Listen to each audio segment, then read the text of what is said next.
All right, we'll make a start. If people want to grab a seat, or happy to stand up the back if you want. Welcome to community meeting number 2 for Latrobe City. I'm Ray Jasper. I work for Vic SS and I'm the incident controller as of today for the Gippsland flood and storm event. For those who haven't got one yet, the second community newsletter, so community number 2 is at the tables out the front, and we will be sending them out and they will be available tomorrow from Yanar Community Hub as well. So please grab one. It gives you an update from yesterday as to where we are. I'll give you a quick update of the event, and I'll break it into 2 parts because I guess we have broken the event into 2 parts. So the first part, the flood event. So the flood event, all, I guess, streams, estuaries in Gippsland are receding quite quickly, other than Gippsland Lakes. So Gippsland Lakes, due to the water flowing in there, is rising, but it'll still be a minor flood. So we are trying to move into that recovery phase for the flood event. The storm event, still a fair bit of work to do on the trees and all the other bits and pieces to make safe, I guess, access for people. But our aim, which we're working towards, is trying to make sure no one is isolated as of this afternoon. So we're pretty comfortable we're going to achieve that goal. So they might have deviations in place, other routes to take, but the aim is to have no one isolated by the end of the day in the community. And we're working towards that. Today we've had a lot of Forest Vic crews out there, Forest Fire Management, SES crews, the aerial intelligence gathering machine, as well as surf life-saving drones to make sure we achieve that, and we've moved the focus from, I guess, doing the flood assessment and flood impact, which we've pretty well captured now, to the storm impacts throughout, I guess, Latrobe City and the rest of Gippsland to achieve that as well. A couple of things I need to highlight is the traffic management map. So we're doing a lot of work, working close, I guess, with the Rural Roads Victoria to make sure by the end of the day the team see maps, so the app is up to date. The road network isn't quite there on the app for Victoria yet, but we're making sure that the road networks clearly show what's open, what's closed by the end of the day. So we're really working through that as well as impact assessment. And Derek will talk about power later on. So I guess the 3 factors we're working on is the recovery for the flood event, still doing a lot of clearing of trees and access for the storm event, as well as, I guess, working with the power companies to give them access to do their work on the power grid to restore power as quickly as possible in the space. That's a quick overview. The community newsletter goes into a lot more detail, so please grab the community newsletter in the space. As I said, so far we've done over about 250 of residential assessments in Latrobe City, and now we're moving out more to the rural areas to do other assessments of more tree impact or more isolated flooding than, I guess, the urban flooding that was experienced last week. That's a quick overview. I'm happy to take questions now as we move on to some of the other speakers for some of the other areas if people want. Or certainly if you come up with questions, please ask them later on. All right, next speaker will be Stephen, CEO of Latrobe City. Thank you, Stephen.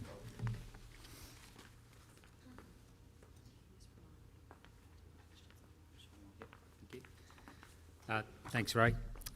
Welcome everybody, and welcome councillors who've turned up at the back of the room. For those people who are online, you can put comments or questions into the live chat, so if you want to take that opportunity, we'll be looking at those and being able to take any questions later.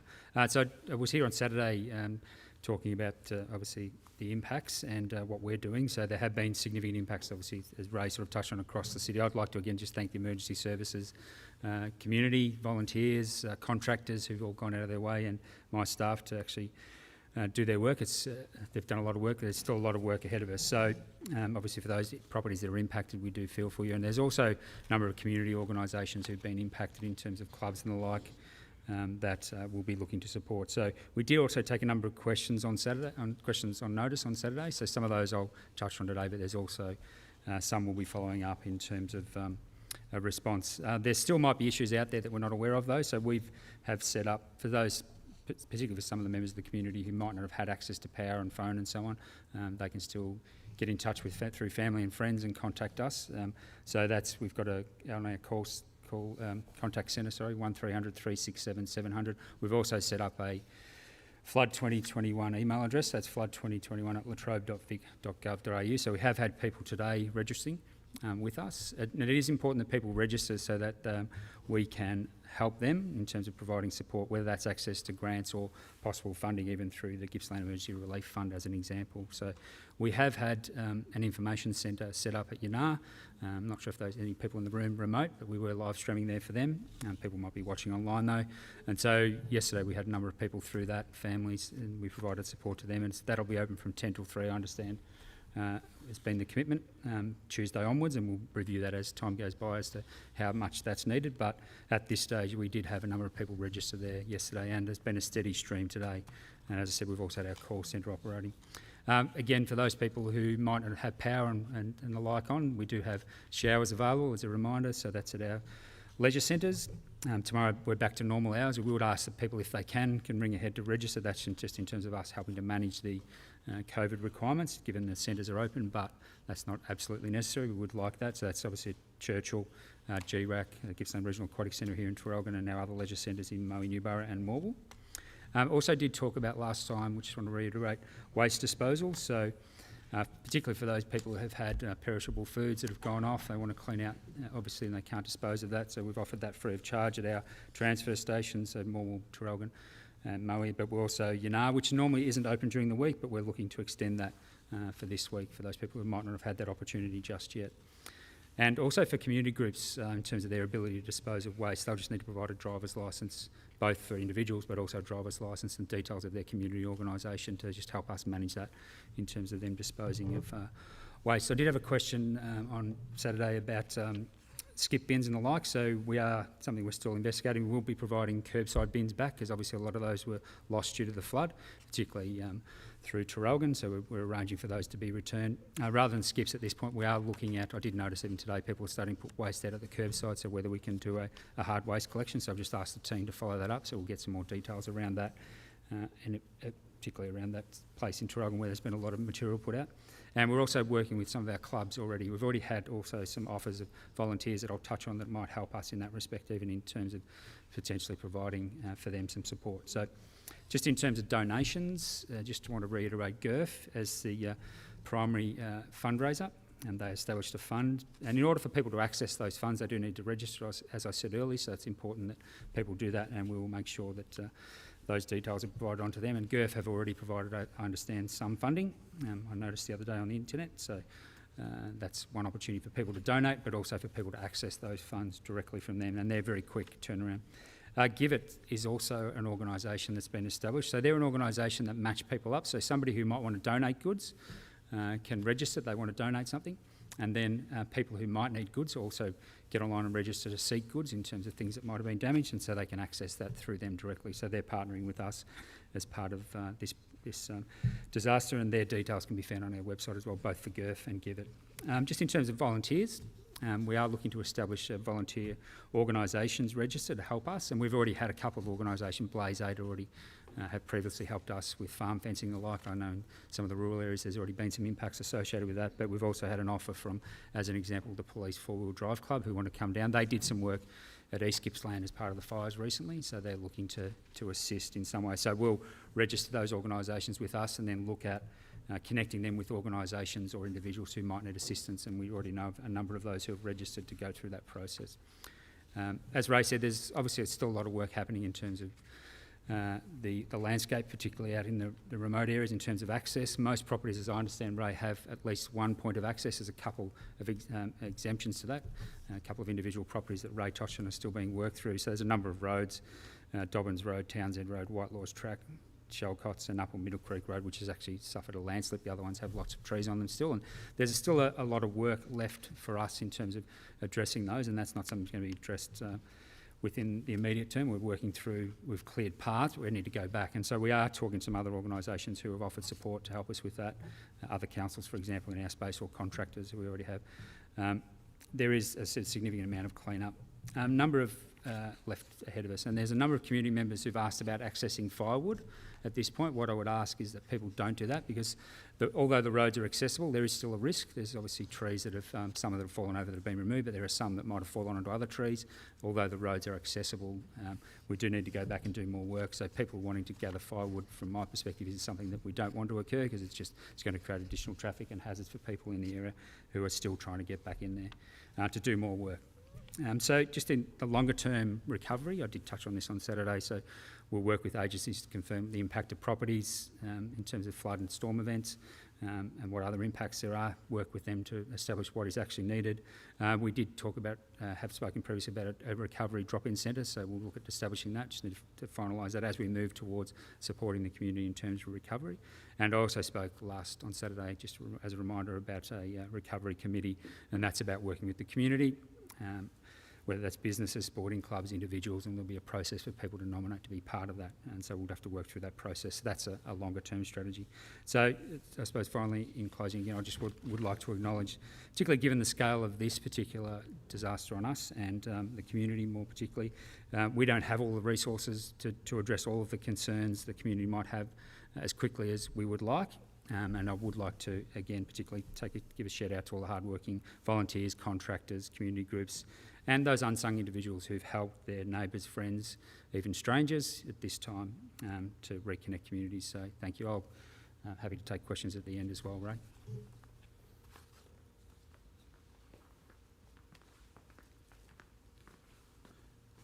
Thank you, Stephen. I'll just touch on the firewood one a bit further. So look, there will be opportunity for firewood. We just want the emergency services to be able to do their job and work their way through them before we work out a strategy of, I guess, firewood collection on the trees. I'll just address one question. We've had schools open. So the schools in the major towns are open, acknowledging that there may be bus route disruptions due to there still are a number of roads that have significant tree fall across them, which may be on bus routes.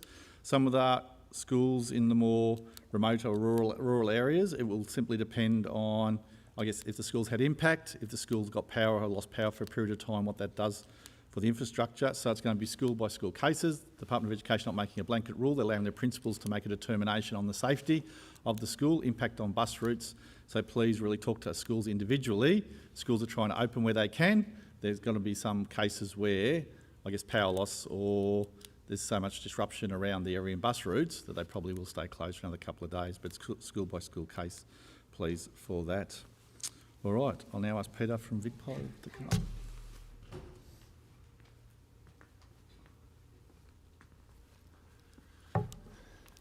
Good afternoon. For the people that don't know, my name's Peter Fusinato. I'm the Acting Divisional Area Commander, which covers Latrobe, Ball, Bass Coast and South Gippsland. So basically, for the people that weren't aware, didn't come to the last meeting or watch the view, obviously our police response is in support of the control agency being SES. Since the events has wound back a little bit with the floodwater receding, we've been working pretty dedicated to providing extra support. We worked hard with the FFH in regards to making sure that we get contact with all the people that are registered as power dependent. I think at the moment we're down to 1,700 odd properties without power, but we had a list last night, I think it was about 109 still, who are registered with their retail provider as being power dependent. So we wanted to make sure we got through and contacted the majority of them. We took ownership of that last night. We're pretty comfortable this morning. We're down to 2. We managed to make contact with them this morning, but now we've got an updated list from the power providers. We've got an additional 25 we've got to get in contact with to make sure. So these are the people that require power for medical purposes, things of that nature. So it's vitally important. The good thing is, though, all the people we've contacted are safe and well, have got their own alternative power sources, or power has been provided back to their premises. So in regards to the roads, look, listen to those messages, because it's vitally important that we don't place ourselves at danger. We've got a lot of patrols out at the moment being rededicated to making sure that people don't use the roads that have signed off. Obviously it's a huge issue. Local people believe that they can access them, and they might be right. There may not be water there, but unfortunately there's still a lot of hazards on those roads. And for example, I don't know if you've seen the pictures of the sinkhole in one of the roads, that if that had an inch of water over the top of it and you drove over the top of that sinkhole, your car would have been engulfed in water as a result of it. So adhere to those signs. We're making sure people do. We're better signing and bollarding the roads that are seriously in danger.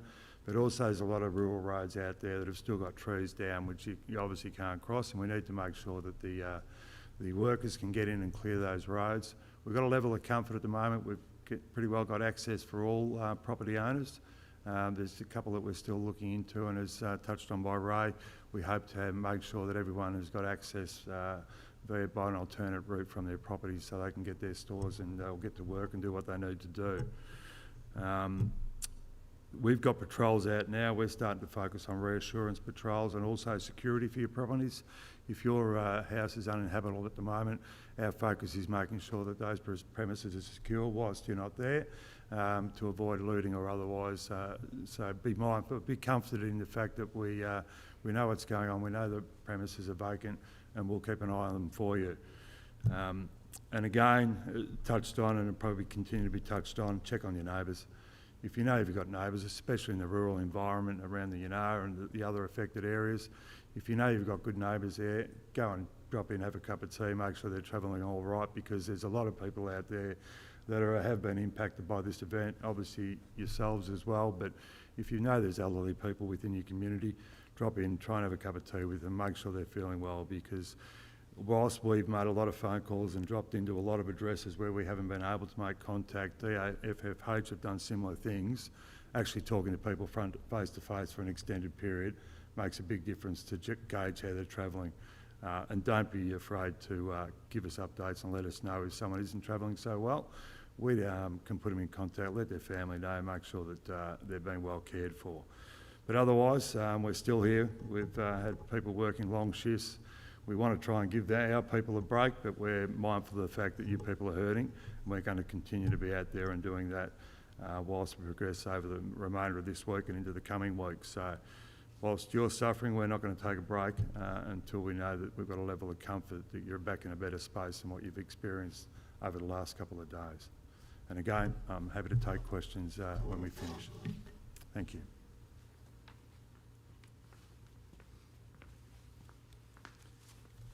Thanks, Peter. And I guess reiterate one of Peter's points is it's the unknown dangers on the road, such as the culvert's washed out, the sinkhole, or you might see the crew's gone through and cleared the road, but what you won't see is they've marked on a tree, there's a limb hanging up that's going to fall that we still need to remove. So they might have done the ground stuff, there's still some upper stuff we need to do to make the road safe. So if the roadblocks are up, all I can reiterate to the community is please don't go through them. The roadblocks will come down when we believe we've made the area safe, either from culverts, sinkholes, or unforeseen tree damage. So it's not a case of them just clearing the road. It's also clearing some of the upper limbs where the tree snapped. We need to make that whole road safe to be able to traverse it. So please, if there are barriers up, please don't go around them. All right, I'll ask Dan from DFFH. Thanks, Dan.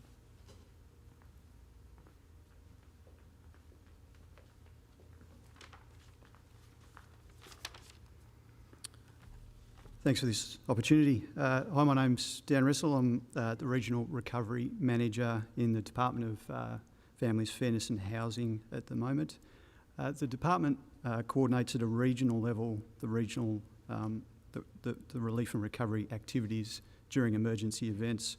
So I think it's just quickly worth noting for people outside Latrobe that might be accessing this meeting of the other community relief initiatives that are occurring across the region. So we do have the Latrobe Information Centre in Yunnar that's open from 10 to 3 today, providing recharge, hot drinks, information, and also showers are available for use in Trogan, Morwell, Moe and Churchill. Wellington have the Yarra Hub, which is open for residents who need information, recharge, internet, hot meals and showers. South Gippsland have community houses open through the municipality, offering information and relief, and have also opened the Splash Complex for showers if required. Bawbaw has opened up the Warrigal Leisure Centre to provide information and showers, and Bass Coast have a community recharge station, an information centre in Wonthaggi, and relief touch points in Granville and Inverloch. DFFH is also operating a personal hardship assistance program that can be accessed if people have immediate needs that require purchases such as emergency food, accommodation, clothing and medication. Please note there are eligibility requirements for the payments that include being required to relocate during the emergency, or you've experienced structural damage to your house, among other eligibility criteria. The payments can be assessed via emailing through your details to emergency hardship payments at dffh.vic.gov.au. That email address is also in the community newsletter that's been provided. And more details about the program can be found on the Emergency Victoria website under the Relief and Recovery tab. We also, DFFH also have the emergency re-establishment payments available for people whose homes have been uninhabitable for more than 7 days due to the flooding. Again, there are criteria for these payments, including not possessing insurance, so please read the detail of the program before applying, again in the same Relief and Recovery tab on the Emergency Victoria website.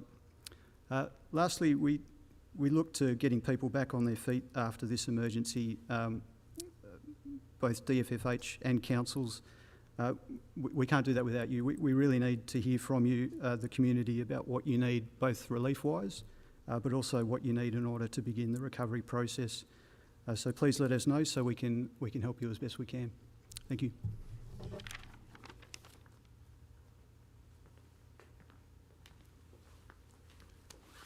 Thank you, Dan. We'll now ask Derek from AusNet Service to come up and talk about power outages. Thanks, Derek.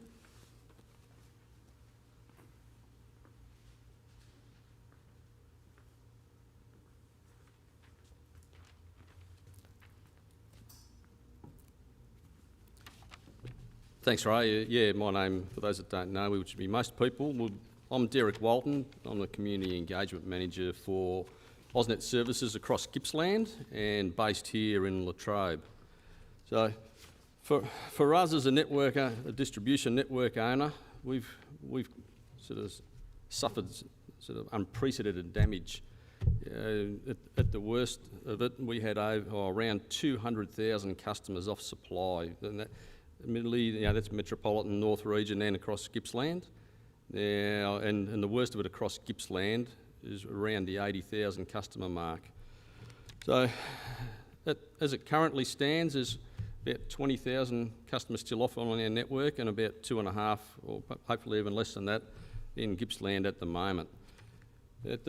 We presently have helicopters trying to provide aerial support to us to not only rebuild the network where we can't get access and we might need to put lines back up. They'll help pull them across valleys and gullies and wet areas. But they also help us gather intelligence about what damage there is to our network so that we can then start planning ahead, which also helps us with the support of our ground crews and the intelligence that we get, is to update our Outage Tracker. Now, I know the Outage Tracker has been a source of information where we steer people to get information about how long you're likely to be without power, and I know that's been a source of frustration because as we can only update it as we get more intelligence, and in the early days we were literally in the dark, to use a sort of pun, I guess. But now, as the time goes by, we get more knowledge, we're getting better understanding of what impacts there are to the local area and what the likely durations are for the outages in these areas. So I know in Latrobe, sort of focusing on Latrobe itself, we have sort of four key areas, I suppose, 4 bigger areas. There's still some individual faults around the place, sort of scattered around. But there's out at Tyres, there's a outage north of the town, around sort of Brady's Road, Fitzgibbons Road area. Hopefully that'll be back on tonight, so for that community that'll be a bit of good news, I hope.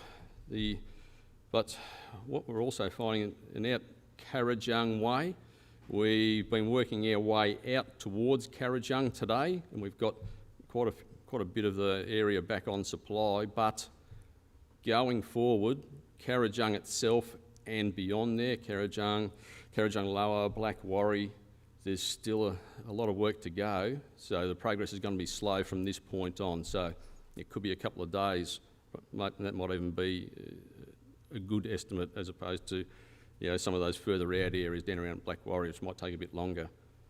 Ballara South, we've got some areas on supply out of Ballara. We've got Ballara itself on, some areas outside of there, the Limonite Road area.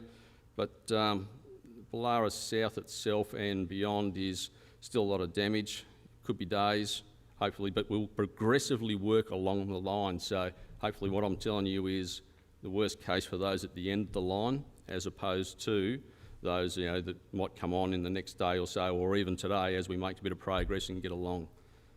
Yanar South, wow, not a lot of good news there. There's substantial damages. If anyone's out at Yanar South will understand, that's just significant damage. It's like a bomb's gone off, and that's not telling anyone anything new that lives out there, but from our perspective as a network owner, to see whole plantations of trees destroyed is really sort of mind-blowing.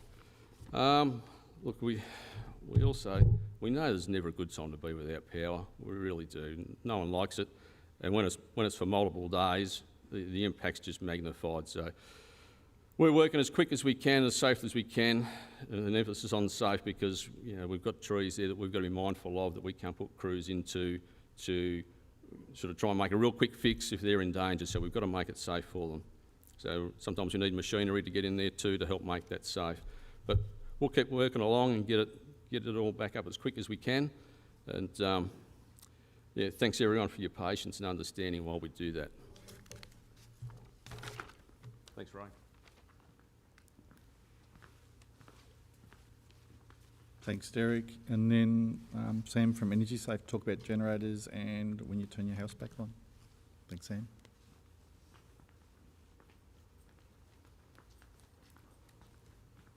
Good afternoon, everybody. My name's Sam Barati. I'm from Energy Safe Victoria. For those of you that don't know, Energy Safe Victoria is a state government regulator.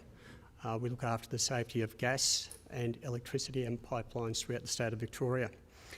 In situations that we find ourselves in today, or to the point that the people of the region find themselves in today, there are risks involved when water and electricity come together. In particular, I'd like to talk about the use of generators. Now, a lot of homes are without power, and for people to get power going and to get some items, some appliances going, such as refrigerators and the like, portable generators are very popular. They're relatively cheap to buy. You can get them from local hardware stores, but you've got to be mindful that there are very inherent risks in using them, especially if they're not used correctly. I'll touch on those risks during this talk. Mainly, I guess, what you have to realise is although it's a portable power generator, it is just that, it generates power. So it makes exactly the same sort of power that is made from the power stations, and that's available in your home through your lights and your power points. Obviously, the electricity in your home is dangerous, so is this. It's very much a similar thing. When you're using power generators, obviously you put the fuel in one end, it does its thing, it makes electricity comes out of the power point. Now, getting the electricity to your appliances is where it can become risky. You have to be mindful of the extension leads that you use. We would recommend you use very heavy-duty extension leads. We would also ask you to be mindful of the fact that these extension leads need to be run in a safe manner into your property. And that is not through wet grass. If you can elevate them off the ground or keep them off the ground, that's ideal. But anywhere where they're going to get wet will always be a bit of a risk if you're going to handle them afterwards. Portable generators are not an indoor appliance. It's very important to remember that because they use fuel to make power, you get exhaust fumes and things like that. So that gives rise to carbon monoxide. Now, carbon monoxide is a very silent and very deadly killer. As much as you've got the concerns about the electrical side of things, you've also got the concerns that come with the carbon monoxide poisoning.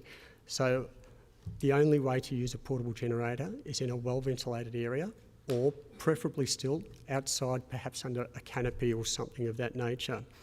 It's very important to keep it dry, keep it away from dry grass, and to make sure that you monitor it as well, especially if you're using a canopy, because if that gets blown away by the wind and then it begins to rain, you may be putting yourself in an unsafe situation. I'll speak a little bit also about when your power supply has been restored to your home. Now, as Derek said, that's happening progressively, and if your home is without power, you may find sometimes that your neighbour may have power and you haven't, although it's been restored in that area. There may be issues with your home, especially if it's been flooded. There may be issues with the service line from the street, the power line that comes into your home, that needs to be addressed. So my recommendation would be that if you are having issues with the supply of power to your home, to contact or engage the services of a registered electrical contractor, just to make sure that everything is safe. An easy way to check to see if you do have power in your home is to look at your smart meter. Generally, the red lights on the smart meter will be flashing and you'll have a digital display. That indicates that you have power at the meter. However, if there are problems downstream in your home, if water's got into cables, behind switches and behind power points, you may be having issues with safety switches that are tripping, circuit breakers that are tripping, in other words, turning the power off, which is what they're intended to do. They're a safety device. So if they're tripping and they're going off, that means you've got a problem. Engage a registered electrical contractor. I guess just one point with the power generators, probably use them for more essential items like a refrigerator, just to keep your food cold and so it doesn't go off. Fallen power lines, always a danger. Don't ever assume that a power line is dead just because it's damaged. And when I say dead, don't ever assume that there's no power to it. Power lines can be damaged but still carry power. You must stay clear of them. Without doubt, 10 metres is a minimum distance that you should stay clear of power lines. Especially, you've got to be careful as well. They may be draped in through trees and branches and things like that. So be mindful if you're driving and you see a fallen tree in your path, because extreme weather could be happening again soon, we don't know. But be mindful of the fact that, trying to clear a tree or a branch, there could be a power cable or a power line that's entangled in that. When it comes to appliances and cooking and things like that, people in these situations will tend to use barbecues, which is great. You've got to eat. But gas bottles can become dangerous as well. Never use them inside. They're not designed to be used inside, very similar to a portable generator. Don't bring a barbecue inside. That's not what it's designed for. A barbecue is an outdoor cooking appliance. You have problems, or you may have problems with gas bottles that are leaking gas, and that gas becomes very volatile in an enclosed area, and all it takes is one spark to set it off. Solar panels on homes. Solar panels have become very popular of late. Very similar to a power generator. They are a generator themselves, obviously during daylight hours. If you suspect that there's an issue with the inverter, and people that have solar will know what I'm talking about, it's a box that sits on the wall, usually near the switchboard, please engage a registered electrical contractor to give it the all clear, because that keeps on generating while the sun is out, while it's daylight, if everything is intact, but there still may be inherent dangers. If you need further information, it goes into a lot more detail on our website. There's a flyer and more information available on our website, and that can be found at www.esv.vic.gov.au. And there's also a toll-free number that you can call, 1800 800 158. I'll be happy to take questions afterwards if anybody's got any. Thank you.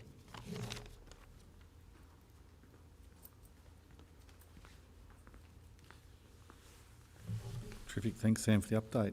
So that ends the part of, I guess, presentations about the current floodstorm event from key stakeholders. So open for questions from the floor or online. Anybody wants questions of any of the speakers or presenters today?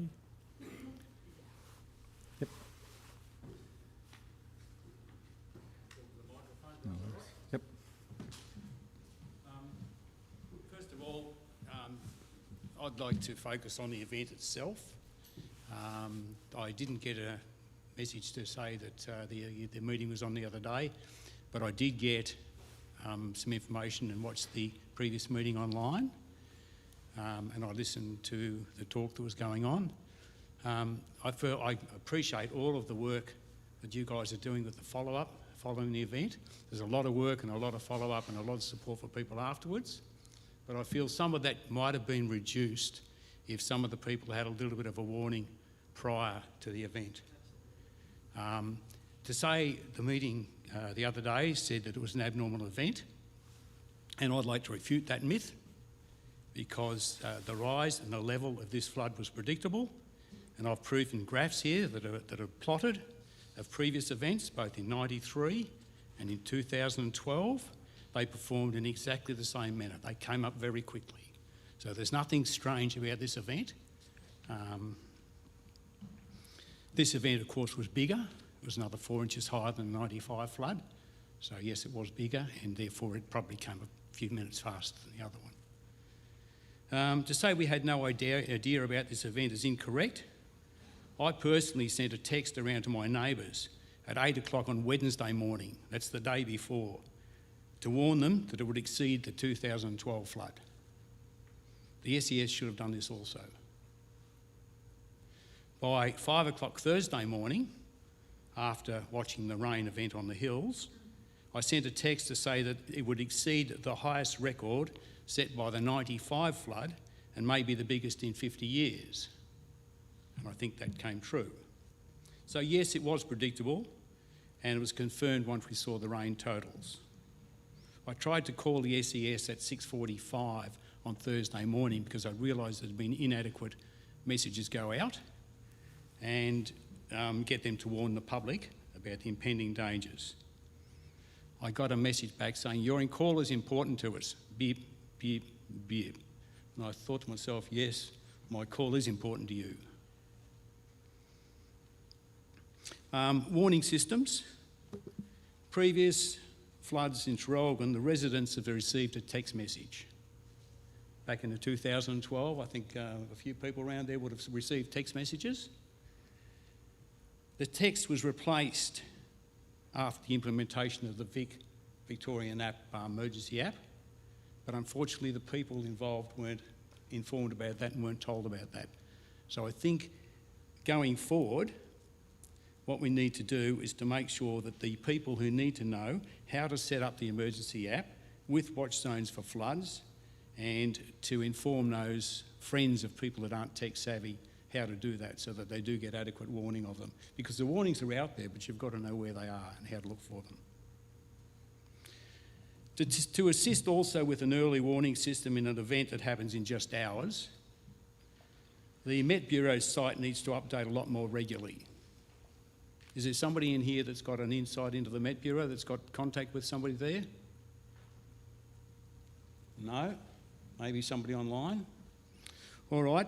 The bomb site needs to update a lot more regularly. Currently, it updates on the hour and doesn't display on the website till 15 minutes later, so the information we get is basically hours old. I would suggest that it update during an event every 15 minutes, because the river levels, or the creek levels of Trogan Creek, are displayed every 15 minutes, and I would like to see those update a little bit quicker so people know what's happening a little bit sooner. Either that, or council, I believe, have live access to the live data coming in from the sites, which isn't available to the public, which is basically online. It basically goes from the council, I believe, to Met Bureau and then back again, they say, to get it verified. I've also heard rumours that the Cornella River gauge is likely to be removed. I'd like to be assured that that doesn't happen, because it gives additional data on peaks and it warns a little bit earlier than the creek heights at Trogan South. That gauge has not worked reliably since it was upgraded, and in fact it only gave a peak of something like 1.25 metres at this event, and it should have given a peak of about 4 metres. So the Cornella gauge did not work at all. And I guess as a bit of follow-up for some of the support following the event, and I guess this gets a little bit personal, so sorry about that for others, but I'd like to thank first of all my neighbours for assisting with fallen trees, and the neighbours that also came around and helped pick debris off the fence.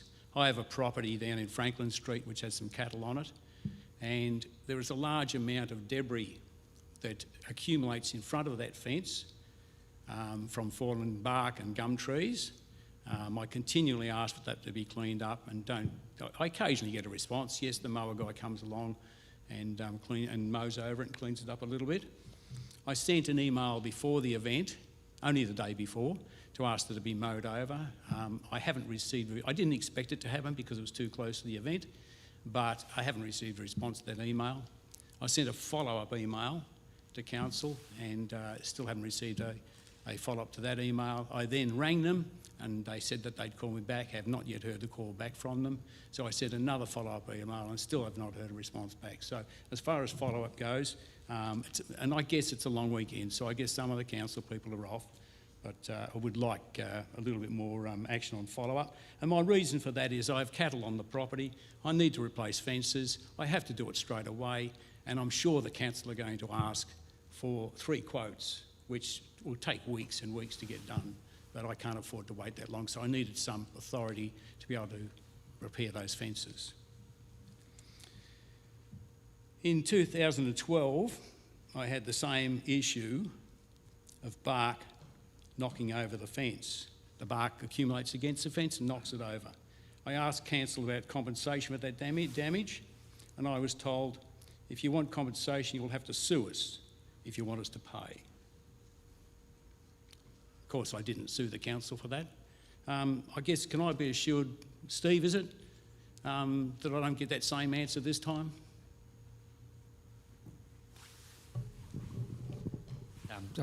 Put that on, yep. So something I need to have a look at with you. I didn't catch your name, sorry. When you... Ken Skinner. It's Skinner Sorry, with a Keith? double N. Keith, was it? Ken Skinner. Ken, sorry, Ken. No worries. I'm happy to have a chat to you afterwards. Just in terms of you mentioned about having sent some emails, and if you sent those over the weekend, the staff who would have been able to respond to that, First email was on Wednesday of last week before the flood. Second one was on the day of the flood. So I apologise, you didn't get a follow-up. Yep. But I know in recent days they've all been actually out in the field, most of them doing work, so that's something I can follow up for you. Appreciate that, but it's just, like I say, a timing issue of the speed of follow-ups. All right.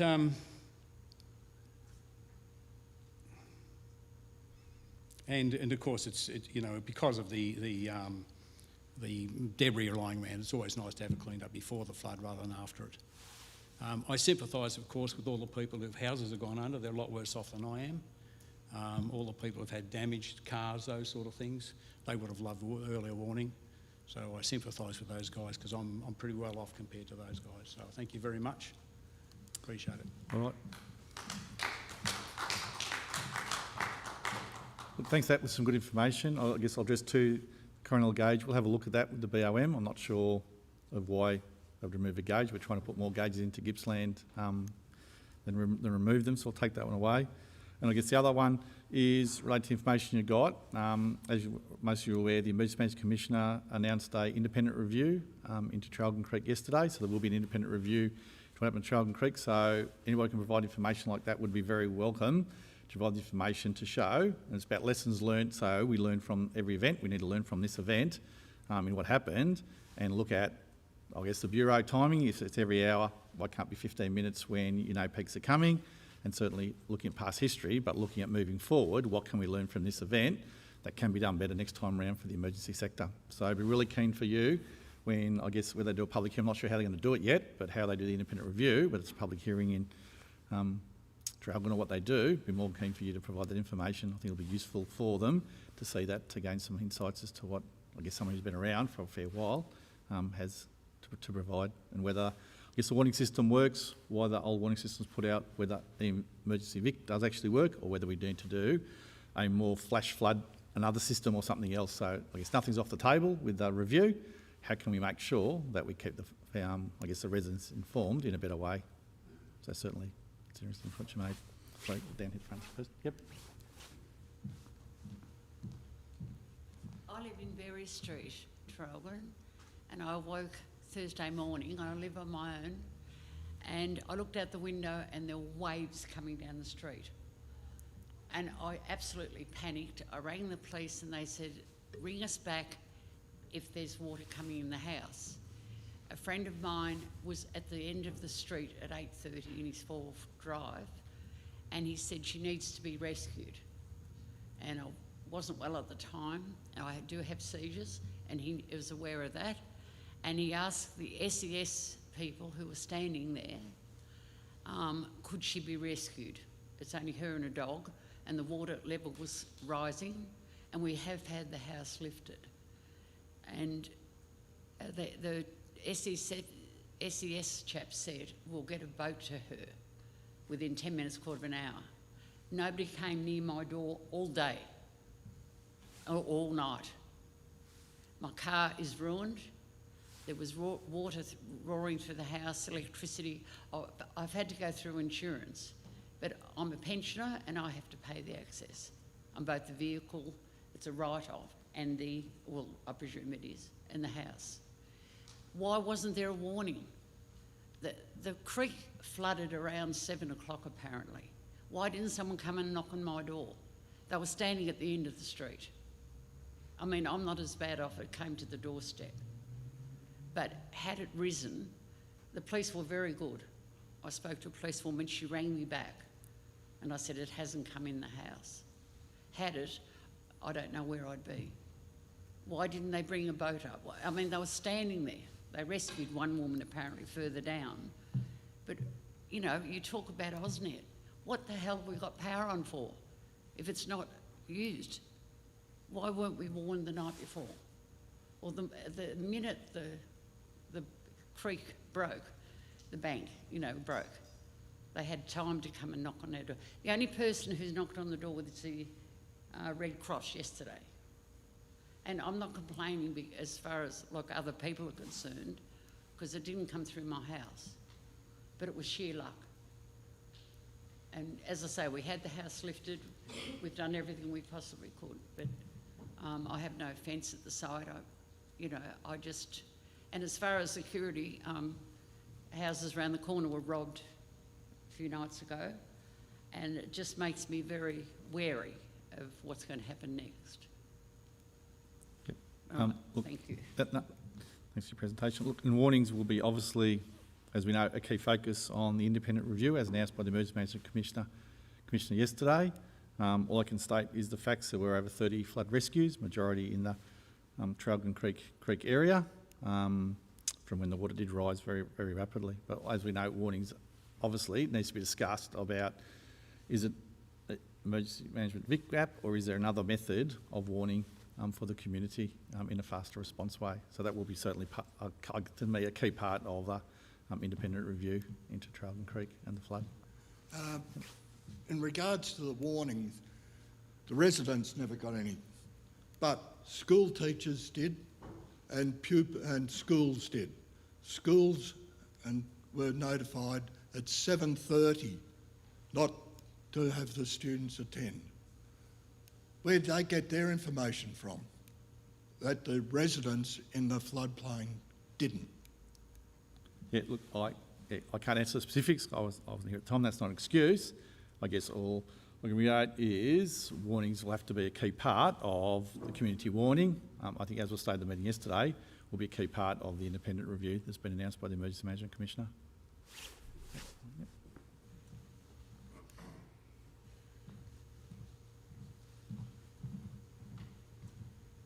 I too have got a series of top points, and I just want to thank you for the opportunity to explain my recollections of Thursday and Friday.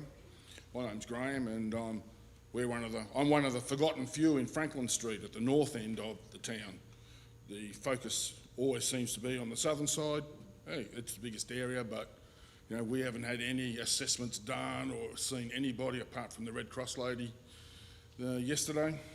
So I think the history is lost each time that emergency management of a flood event in Trogan has changed.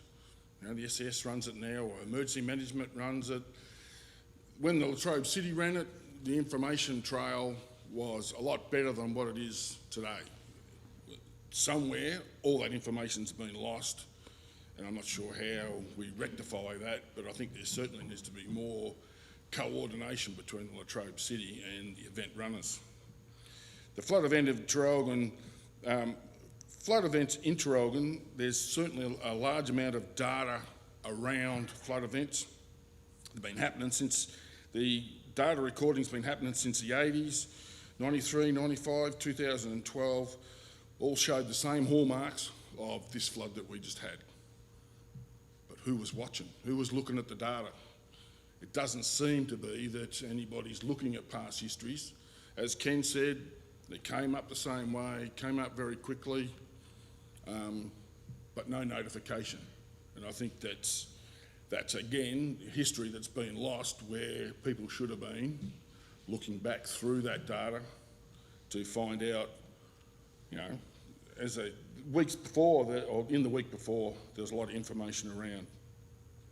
It's also known that, you know, any event that's 200 mil plus in the Trogan Creek catchment will be a moderate or above flood. We also know that water will take about 4 hours to come down into Trogan from that deluge. With the rising gauge at Trogan South, we also know that we have roughly 2 hours from the Trogan South gauge to here. So this is all information that's known, that's in that data, that could have been used to inform the community of an impending flood. Why wasn't this information available sooner, and why weren't the townsfolk notified? The rainfall in the catchment was pretty obvious by 2 a.m. on Thursday morning that it was going to be a significant event. Again, who was watching the data? Why wasn't the SES, for want of another authority to go out, why weren't they out knocking on doors at 2 a.m? I'm sure most of the people would appreciate a knock on the door at that time to say, hey, you need to start lifting your stuff. Again, it didn't happen. It has happened in the past. As I say, when the Latrobe City, back then the Trojan Shire ran the events, a lot of different things happened. The creek height at Trogan South at midnight was 4 metres and rising. Again, information that was on the system. We all watched it. Why weren't you people watching out and letting us know? There were predictions in the week coming into the event that the weather was going to be, we're going to be faced with a significant event. There was no pre-planning. In the past, there was sand and sandbags available at the Trogan Pool car park. Didn't happen this time. What was it, Saturday? When they thought there was going to be another event happen, we could get sand and sandbags up at Bunnings, and I think there was some sand at the Trogan Pool by that stage. But too little, too late, you know. You know, it should have been out there on Wednesday, not on the Saturday. The road closure signage, again, that used to be always around, laying on the verge the night before any significant event was going to happen. Didn't happen this time. We had people driving up and down Franklin Street in the flood waters because there's no road closure signs at either end until I think roughly sort of 7 o'clock or so before they got out there. On Thursday morning, I started to ring for information, tried the SES, got a similar sort of feedback to Ken. I rang the Latrobe City on their emergency line, got a call centre in Melbourne. The guy didn't know much about what was happening. I asked him where I could get sandbags, didn't know. He said he'd contact the SES coordinator, but he had no idea of where I was, the lay of the land, you know, the logistics involved in getting out of Franklin Street to go and get sandbags at that time. He did ring me back about half an hour later and said he had contacted the SES, but still didn't know where I could get sandbags or any of that sort of stuff. You know, the evacuation request came at 3 o'clock in the afternoon on Friday. You know, the creek peaked at 10:15 Friday morning. You know, again, who's looking at the data? No information coming back, and why would we want to evacuate when the creek's going down? So, yeah. Yeah, I'm with Ken. We need real-time monitoring, particularly if it's on the Latrobe City website or something like that, that we can actually look at the data. The data's too old when we get it from the bomb, being an hour and a half old. We've only got a 4-hour window from Bullock to Trogan, or 2 hours from Trogan South to Trogan, and if the information's not updating for an hour and a half, or hour and 15 minutes, that 2-hour window from Trogan South watching it rise is just, it's cutting it too fine. It doesn't give us enough time to put our strategies in place to get it all happening. I too would have been here at the Saturday meeting, but didn't know about it. You know, I'm out busy trying to defend my house and clean up afterwards, to be worried about looking at Facebook or something like that. I think the social media is not a reliable outlet for this sort of information, you know. Not everybody's on social media. Who sits there looking at their phone while they're busy trying to defend their house?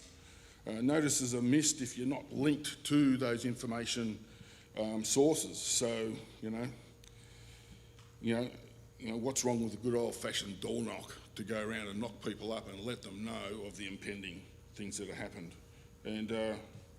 And what happened to the text messaging thing that they had? You know, that worked well. You know, I used to get text messages wherever, even with the little minor floods that were coming through, we used to get a text message. But yeah, nothing anymore. And I think that's the biggest criticism I have of this whole event is the communication. Communication was just appalling. And you know, you talk about lessons learned. Well, the lessons are already on the board. You know, why do you need to run another lessons learned when the information's already there from past events? All we need to do is improve on those past events, not regurgitate and try and reinvent the wheel each time. Thank you. Thanks for listening to me. Look, some really good points. I guess lessons learned. I guess we need to pick up past history. So, is a text message better than emergency Vic? And then, how do we work with the community? So, options are in other communities around, I guess, Victoria that are a bit more sort of isolated. There are containers full of sandbags and sand that the community can operate in those situations. So, is that? I'm not saying that's the solution, but is that one of the solutions? So, it really is trying to work with the residents and the community on what is the best solution moving forward. Do we go back to the text messages? Is it door knocking? What time do we want? Look at the triggers. So is it at that sort of 4 metre mark, 3.5 metre mark that you want to be notified? I guess it's how do we do this together to really come up with a solution that works for everybody that we can implement. So acknowledge and say past history, 2012 others. We need to pull that together with what's happened this time and really look at what is the best solution, working with you as a resident, especially a resident impacted, on what are the solutions that we can put in place that you can act yourself, acknowledging this is a flash flood event, it's under the 6-hour guidelines, but how do we warn you? What is the best method of warning you? What can we put in place for a bit of self-help in relation to sandbags in a container or whatever we need to do? I'm not saying that is a solution, that's a couple of options we've got around the rest of the state to work together to make sure that we do learn from this event, and this is really about learning from this event. But you're not talking about a lot of people here. No. A couple of hundred Yep. residents that are impacted by the creek. Yeah. And the logistics of that are pretty small. Yep. Compared to the bigger picture that you're trying to deal with at the moment. Yeah. You know, I just think that had someone been looking at the data, Yep. we could have been predicted a lot earlier and people could have been taking evasive action Yep. a lot sooner. Yep. Which I guess what's the review's about is making sure we learn from that and what is the best way to work with the community on what other solutions. So I'm not saying do we go back to text messaging. If you say it worked, then have we gone to the Vic emergency, but in the flash flood environment the text is the best way to go, then the Vic emergency app. We're not, because we don't rule anything out. Maybe we have gone to something that doesn't work in this particular situation that we need to go back to text messaging, and whether it's driven by council or whether it's driven by somebody else, what is the best way of warning the community in a flash flood environment such as Trogan Creek? That's what we need to get to.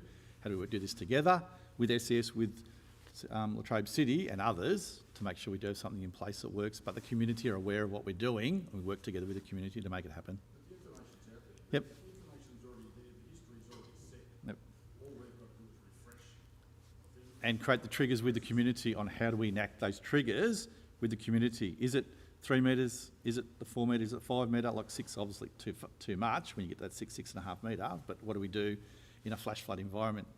So all of a sudden the community do know. If someone's banging on your door at 2 o'clock in the morning, you know something's happening scenario. Yep. No, so it's working together to make sure we get that, the outcomes for the community. I also think there's a lot of information that Latrobe City has got with regards to sandbag, road closures and procedures prior to flood, and I think they've probably got trigger points as to where that should happen. So they have an emergency management system that should deal with a lot of that already. Yep.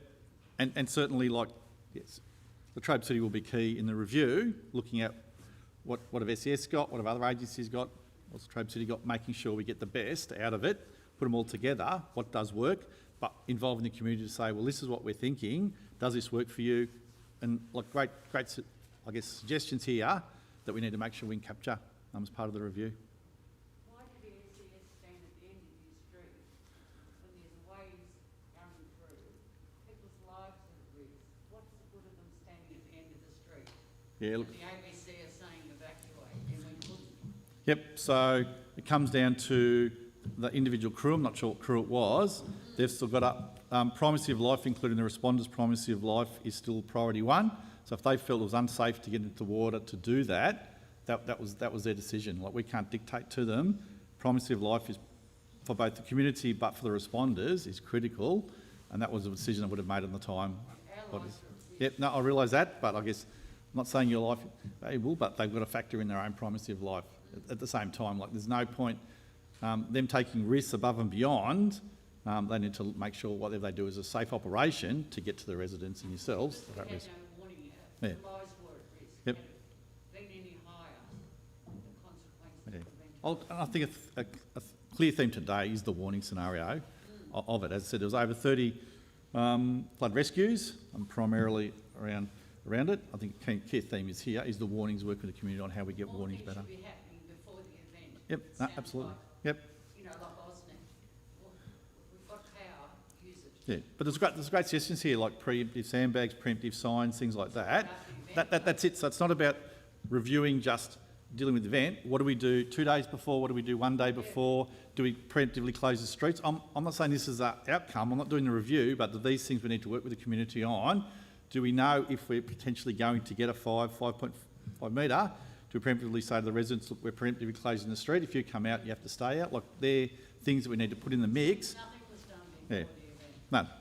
But that's what I'm saying. In the future, we need to look at what do we need to do with the residents to make sure this works for everybody, for the responders, but for the community and the residents, so they know the steps that everybody's going through, what we call triggers for them. And look, we may end up coming up with, at a 5.5, we will evacuate the community. It might be what you want, so you need to tell us that, but we need to work together on what are the triggers for the preparedness as well as the response mechanisms in there. Sorry. Yeah, hi. Look, I'll just introduce myself. Lisa. I'm here actually representing my daughter and son-in-law because they're back at their house trying to get their life somewhat back together. I think what a lot of us are asking for is a little bit more a show of compassion through the SES. When I arrived in the area of the flood zone where my daughter lives, I frantically ran up the road to an SES truck. I saw 4 big burly blokes taking footage of the floods, happy pics, sitting in their warm vehicle while my daughter thought she was going to drown. I pleaded with them to go and rescue her. They said, there's a process you've got to follow. I said, what's the process? They said, you've got to ring 13, and then I finished the number for him, 2500. I said, I phoned him an hour ago when my daughter went to walk out her front door to go to work and then phoned me and said, Mum, we're flooding. Where I live in Trogan, we had no power. It took me 45 minutes to get my vehicle out of my driveway because I had an electric gate. Most of you sitting up on this panel are probably parents. I hope you can partially feel what I was feeling in that moment. I've raced down, pleading with the SES to do something, and they're telling me there's a process. My daughter and her partner had to be rescued by a family member in a simple four-wheel drive at 5 o'clock that night.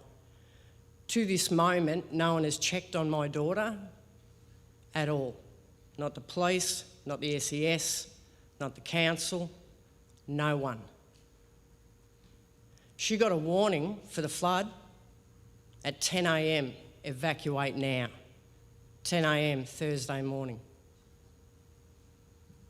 I feel as a community member of Trogan so let down, you've got no idea. And as a parent, you can only imagine, or can you imagine, what this is like? I'll ask a councillor. So I'm not a councillor, I'm the CEO, but yeah. Sorry, what are you? I'm the CEO, Chief Executive Officer, so... I don't know what your brand mate is, but what's on here? Yeah, Latrobe City, yeah. Yeah, that's it. Yeah, go on. So I suppose in this incident, the control was with the SES, and from my perspective in terms of feeling for you as a parent, yeah, totally understand or feel that, probably not to the same extent that you've experienced, because that's not something I've been through, but certainly feel for you and your family in this instance. And in terms of people being able to make contact with us for any support they need, as I said earlier, if your family wants to reach out around that, we're certainly... Yeah, my daughter actually has been trying to contact the council. No one's there to answer. She was given a number from the Red Cross pamphlet. She phoned them yesterday. No one's there. Is it their day off or...? No, we've got a team of staff there registering. There's the flood number, flood email address as well as the phone number. The number that the Red Cross supplied, there's nothing. So yeah, I'm happy to follow that up with you in terms of who they've contacted, but our staff are there. They're there today. We've got staff in this room that can get some details from you and follow that up. Yep. As far as security, there's been 3 houses to date been looted in her street. I know the police are busy out catching other criminals, but can the council provide some private security mob to drive around these streets that no one's living in their homes, instead of going back and finding what they do have left has been stolen? Look, and I really feel for you under the circumstances, but as you know, obviously we've got a limited number. When I say a limited number, we've got an amount of units out there, but unfortunately what we have during these events is we're dealing with people that also make stupid decisions and drive into floodwaters or down roads they shouldn't have, get stuck, and we've got to deal with them. So we're not always within your zone. My beef's not with the police. Yeah, I know. I just asked the council to provide private security. Yeah, and I'd be really disappointed. Dip their hands in their pocket like I've had to for my family, just to loan $500 worth of cleaning products. Dip your hand in the council pocket, maybe use some of my rates that I've paid over the years to get a private security mob, 3 blokes, 3 cars, and patrol these streets where people aren't living in their home. My daughter and her partner are currently living in my home because they can't live in their home because they've lost everything, everything. And I understand where you're coming from then, but I'd be really disappointed if we couldn't provide a level of service would address it. And again, you know, we've had 3 houses broken into, which is disappointing, which has been highlighted today in our briefing. So we're going to try and attempt to increase the amount of people within Trogan. But I'd hate we get to a stage where, and I know we're talking a short-term event where people are displaced, where we need to rely on private security and we can't do our job. So I'm disappointed that if we ever got to that level. But again, it's something obviously needs to be considered. Well, it is at that level. Yeah, no, it is at that level. But we are trying to reallocate more units to this area to address that overnight. But again, you know, we can't always be in every place, and it's no different with security. I don't expect you to be. You can employ. I don't expect the police to be in every street that's been flooded. I don't expect that. There's a lot more happening out there. But what I do expect is the council to spend a couple of $1,000s over the next week on private security. Look, that's a discussion I can have with council, but even 2 or 3 security can't be in the amount of houses that the streets that have been impacted to make it probably a complete impact on the people that are out there doing this sort of thing. You know, they're aware of the procedures, they'll know who they are pretty quickly, they'll know where they are. That's why we've got to be very mindful of the fact that you need professionals that know what they're doing. We try and cover it, and I give you that guarantee we're doing the best we can. 2 or 3 more cars won't make any difference to these people because, unfortunately, there's cretins out there that want to take advantage of situations. Yeah, well, they're out there during the day casing the place as they were today. Yeah. Gangs of kids looking up into your garage, Yeah. and you're thinking, are you going to come back tonight? Like, Absolutely understand that. it's shocking, shocking. Absolutely. Most of the questions that I was going to ask were asked by Ken and the other chap, but yeah, my last word to the council is disappointment, and the SES, absolute disappointment, absolute disappointment, a disgrace actually. All right, I'll address. And I can't address the crew, so I don't know what the crew are thinking because they're trained for rescue, they're trained for evacuation in the mix. I will address. Yep. Yeah, look there. Yep. Yeah. And I'm pleading with them, begging with them Yep. to go and help my daughter. Yeah. Look, They told me it's a process, but yet we can get a family member to go in with a four-wheel drive straight into their driveway at 5 o'clock that night and pull them out. And no one could do that. Not one person could do that for them that day. Yep. Well, yeah, they could, but I guess the crew need to make a decision on what they didn't. Yeah. Yep. So we apologise for that. They could have, but I'm not sure what the reason was behind it. As for the impact assessment, I can tell you, someone's obviously been at your daughter's house because we've done complete Trogan Creek. We know the damage. So the damage is 21 slightly damaged, 14 moderate damage, and 4 severe damage. So every property has been assessed by impact assessment team. Sorry. No, but they don't necessarily go inside. They can do assessment from outside using the drains or walking. No. Yep. Can you repeat those numbers? Yep. So 21 slightly damaged, 14 moderate damaged, and 4 severe damaged. And that's residential properties, not. We can go to the business and other infrastructure. Yeah. Well, my daughter, I won't say the number of her house, but my daughter's number's not on there, and they're not living there because they have got sewerage, which is, you name it. Yeah. Which the severe damage is, full inundation is severe damage of a property. Sorry? When they classify severe damage, that is a full inundation of a property is classified as severe damage. Full inundation, what does that mean? That means it's gone through the house above floor height. Yep. What happens when Up to here? Up to here? Up to here? inches sideways, the water hasn't gone into it, but it's moved it on the foundation? Yep, severe damage. So yeah, severe damage. No one's looked out. All right. No, we'll take that on board. Yep. Clarify that, would you say 4 that were severely damaged? 4. 4.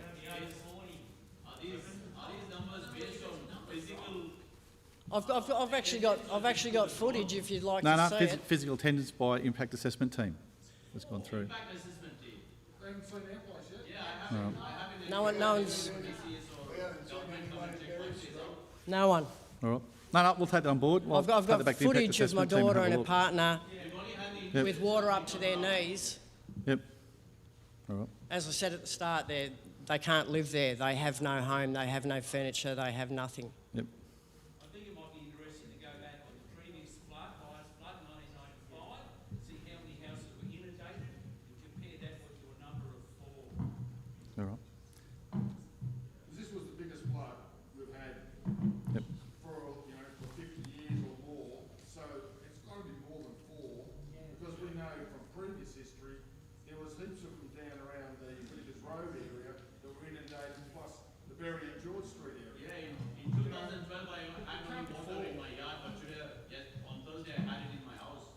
Okay. All right. I haven't had anyone come around. I think you're looking at 90. All right. Sorry to take up the stage here. It's just another thing I've thought of. My daughter actually only purchased her property 6 months ago, and I said to the real estate guy, because I've lived here all my life, I said, yeah, this is a flood zone, isn't it? No, she's right, mate, she's right. I'll show you the documents. Pulls out the wad, has a map from Trogan City Council with a flood line completely missing her home. Completely missing. So can you please make sure that you update your data and your maps showing what houses will get flooded again and there will be an again, and you will stuff it up again.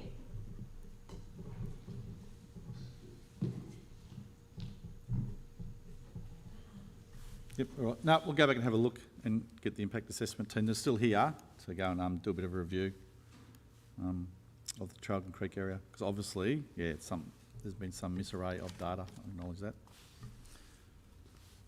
All right. Any other questions from the floor? Got any questions online?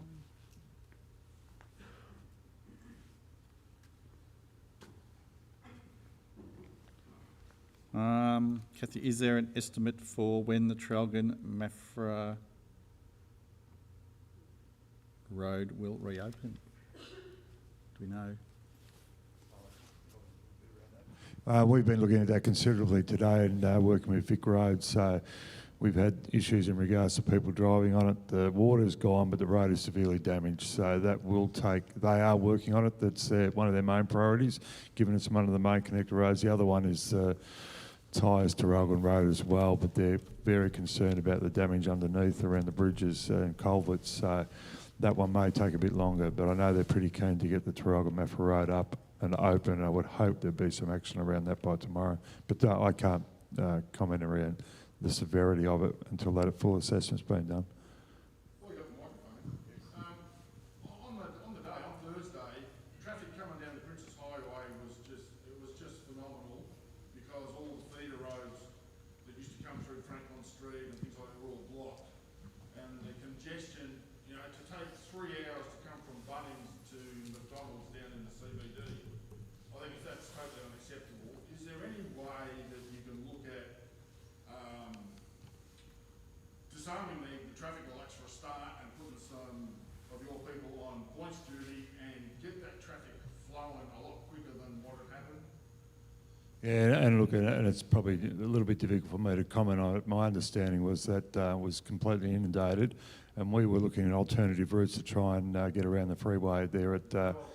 Yeah, that was the issue. We had the only way we could open up was when we got a contraflow. And for the people who don't know what contraflow is, I only learned it on Thursday as well. It's when you use one side for both lanes. So we had no option until that water cleared. So that's what created the backlog. And as you obviously just identified, with all the residential streets all blocked up, everyone was using that as their way to go, and all the normal traffic that was flowing on it. So it was horrendous, don't get me wrong.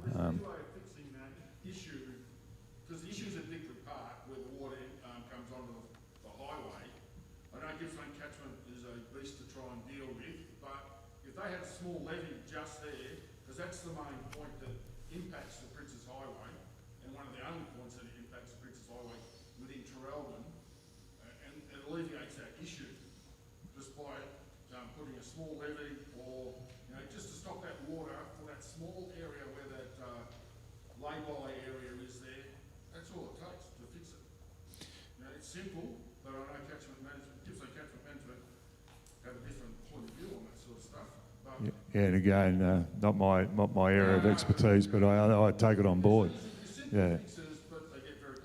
Yeah, and it was clearly identified at the meeting on Saturday in regards to the widening and all the work that had been done through the Trogan Creek, that over time had deteriorated through increased trees and things of that nature. So that's something that is obviously part of the review, ongoing maintenance, things of that nature, which has been taken on board by council, to make sure that we don't get complacent, which is probably evident in regards to this, that we put all this structure in place and make those changes, and then over time, things change and we don't address them. So, yeah. When I left my daughter's home that morning, for me to get back to the south side of the town, I simply went from the Berry George Street area onto the highway, up Lydiard Road, out towards Loyang, back out towards Churchill, came back on that road into Hazelwood Road, and that could have taken you out through the highway. That was the simplest, quickest way that the highway traffic from Rosedale could have been diverted so that they weren't coming through the town centre. Yeah, and I don't know what time that was, but we had units in Churchill that we couldn't get into. That was about 9:30. Yeah, and sometime after that, not too long after that, our Churchill units couldn't get here unless they went via Murby North. Yeah, Yeah, I understand which way you're talking about, yeah. I see that.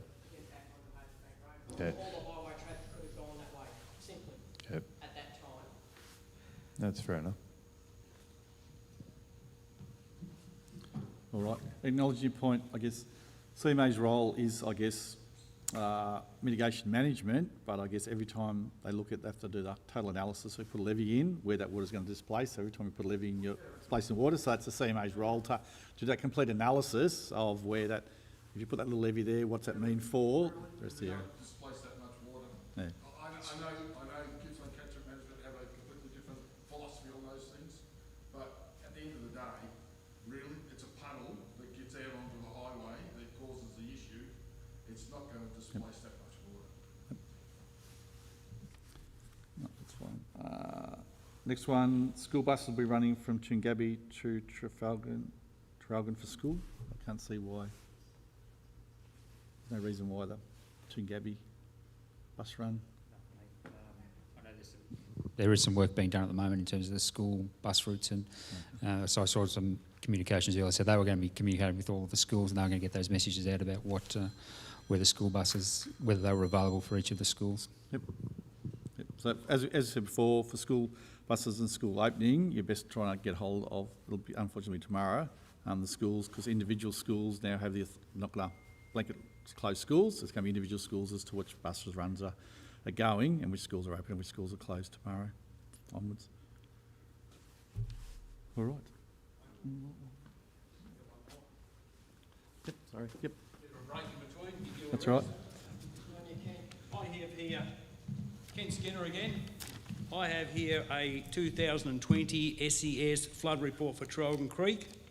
Many properties experienced overflow flooding and a number of roads were inundated during these events. Under existing conditions, the 1% flood damage was calculated at 6.8 million, with 90 residential properties and 13 commercial properties flooded above floor. So I think maybe the people doing the assessment need to assess a little bit further. It's going to be more than 4. Thank you.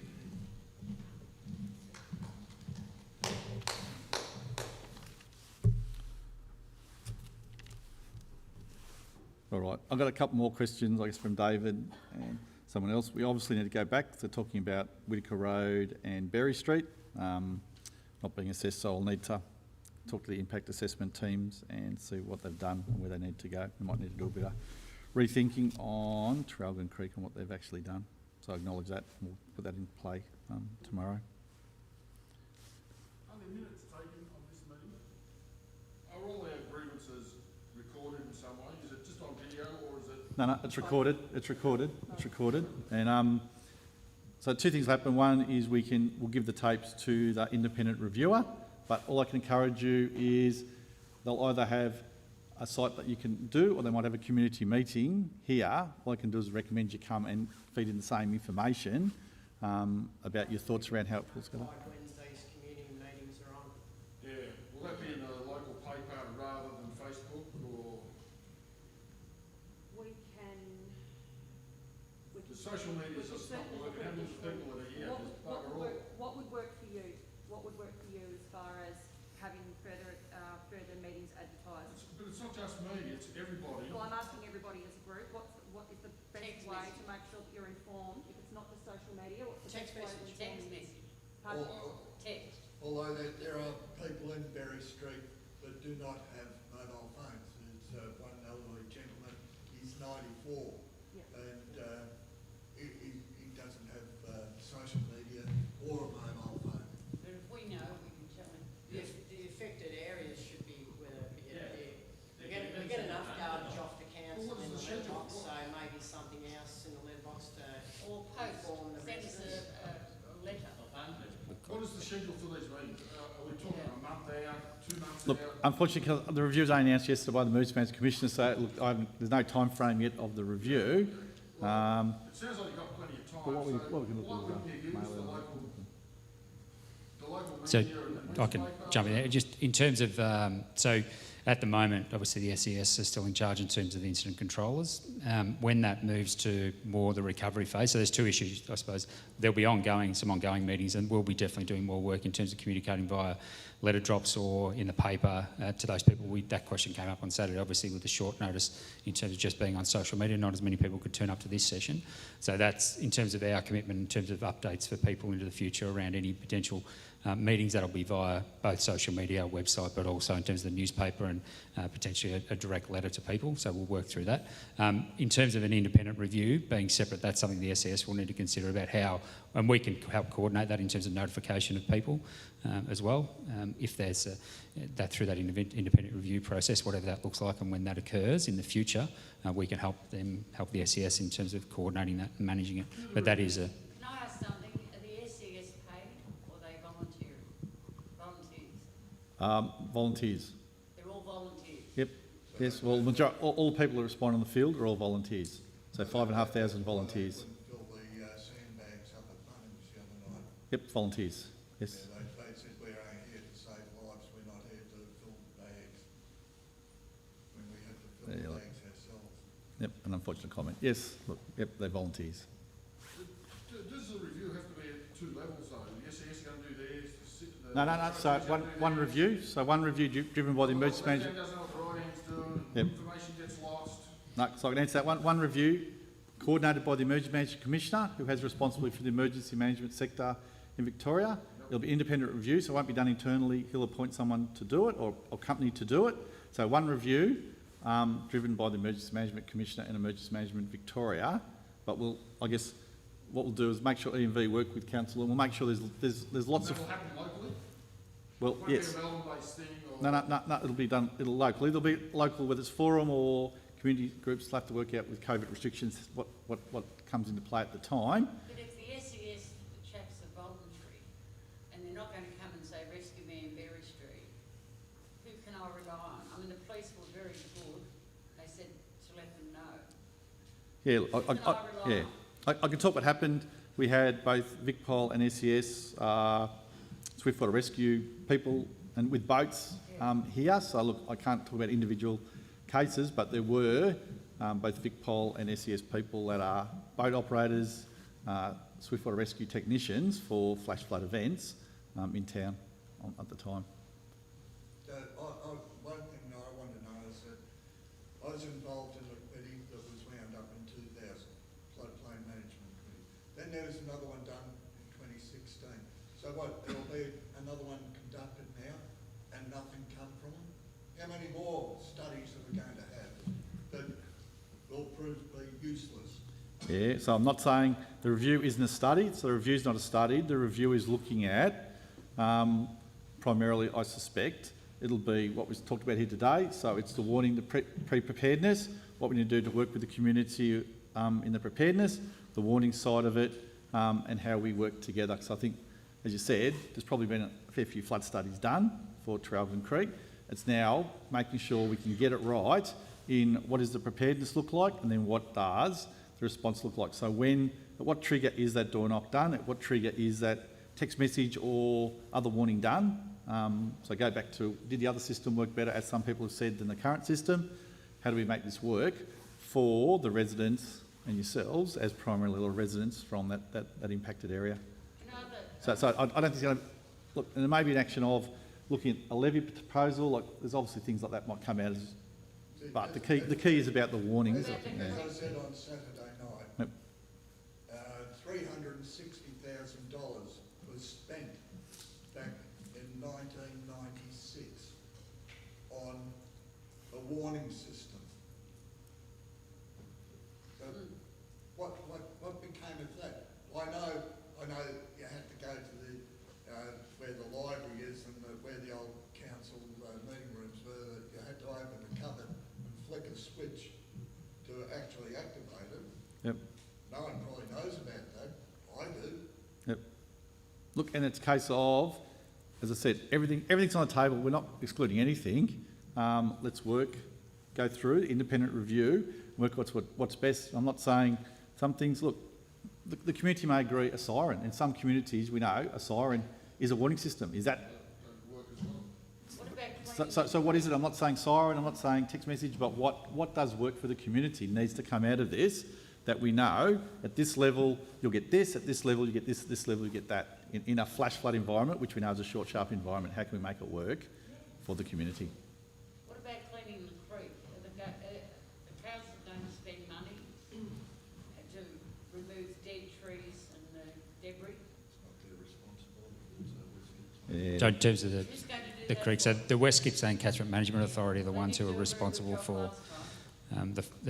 the actual waterway and the floodplain strategy. So that's something that I'm not quite sure whether a review would cover. I think like any review would look at, it would first develop a terms of reference, I would think, not making a commitment on behalf of EMB, but they'd normally have something that they would say, this is what we're going to do.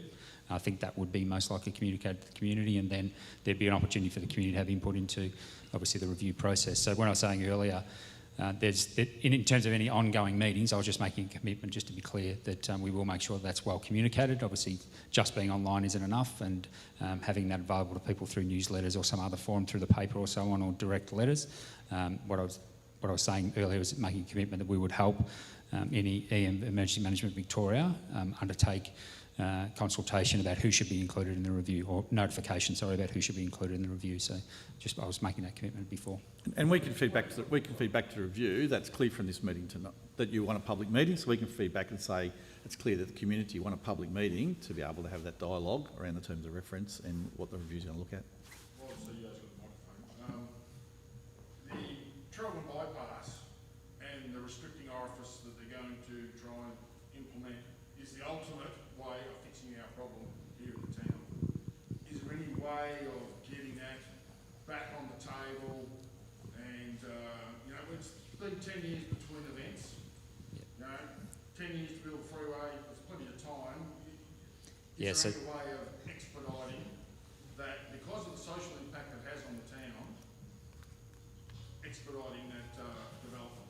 Yeah, so obviously the freeway hasn't been built, but there's still work going on about the bypass in terms of what that could look like. There still is that opportunity. I think there was some work, I understand, that had previously been done looking at whether that was viable. There's obviously significant costs in terms of building a freeway. Is the cost of building it a bit higher, and having in a system to hold back the water in terms of retention something that should be funded as part of that project? So as I said, it hasn't been built. There's still an opportunity from my perspective for that to be looked at. We don't. Yeah, they have. Yeah, and it's not councils. It's actually Regional Roads Victoria who would deliver that bypass. The state government would need to provide the funding, obviously, and the federal government most likely. They're finished the duplication. They're finishing the duplication, obviously, to east, out to towards Sale. So once that project's finished, from my perspective, the next project on the agenda is the bypass. We need to convince, as a community, the state government and the federal government that they should fund that. That'll take pressure off the CBD of Trogan. But there is still the potential, when that project is delivered, to consider that issue you've just raised. Ultimately, it would fix the flooding problem in Trogan as well. You know, that you'll only have basically minor, maybe a moderate, but you'll never get a major because of the restricting orifice of that one bridge. Yeah, so it would be something that, like putting any structure in like that, has other impacts in terms of other properties on the other side.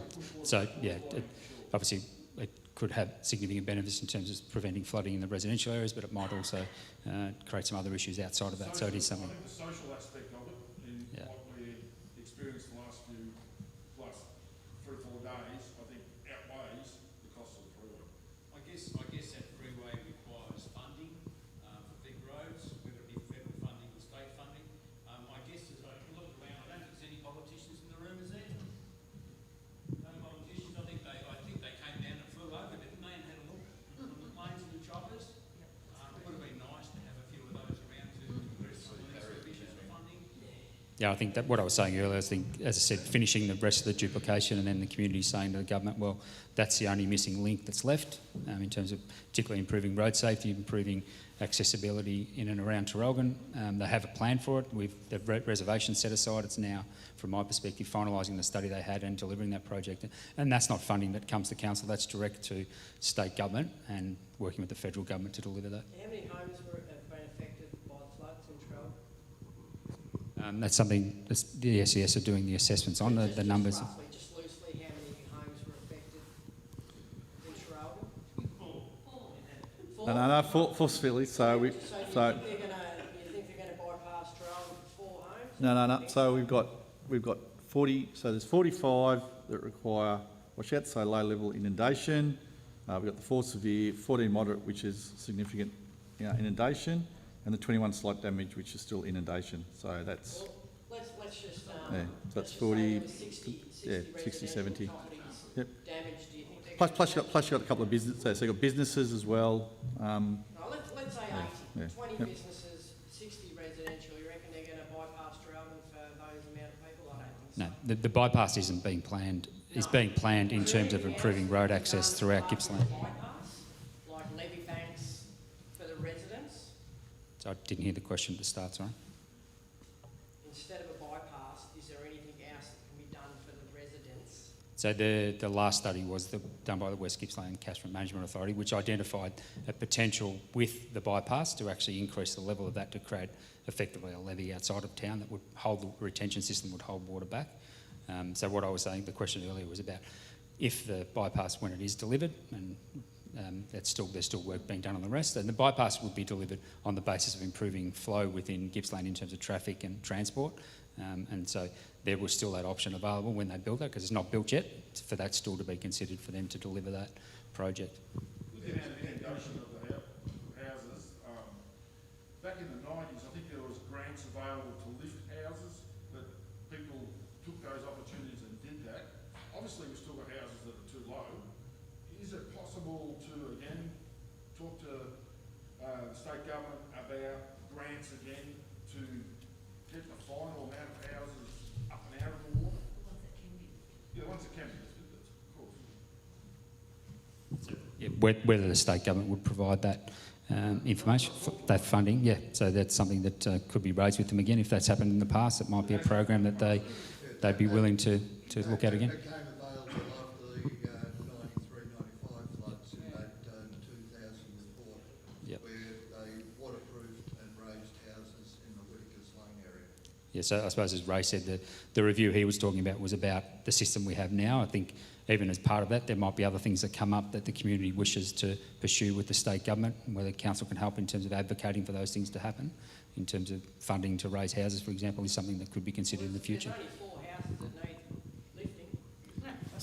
So as part of the review, I guess as we spoke about, it's just add to the review saying, well, this option, because they're obviously your houses, so you need to come up with the options potentially of that part of the strategy to mitigate in the future. So as well as the warning, the text message, whatever we do, is part of a strategy looking at what we do to these houses to make them above the 1 in 100-year flood level.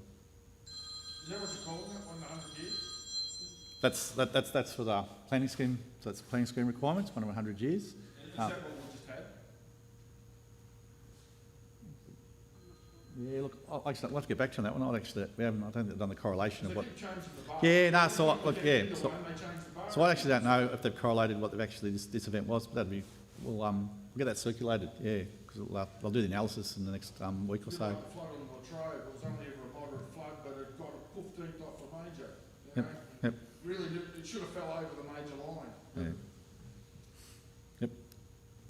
All right, look, we'll pull it up there. Thanks for your participation. Thanks for all questions. As I said, the review.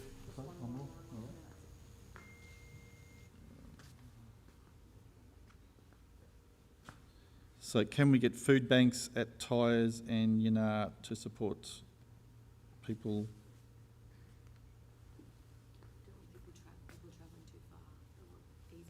Oh, people travelling too far. So can we support food banks at Tyres and Yanar so people don't have to travel too far? Got one of my team down the back there waving, Robin, so it's something probably have to take on notice and get back. We have at Yanar, at the information centre there is some food being delivered at the moment to some people in the community, so it's something we can have a look at and take on notice about whether it's food bank or just the system we already have in place in terms of those people connecting with us, and they have been provided. I know even the Mayor was out delivering some food to people, helping us out today, so some of those people who weren't able to get in to get food readily, they were being provided with that, so it's something we can follow up with the team.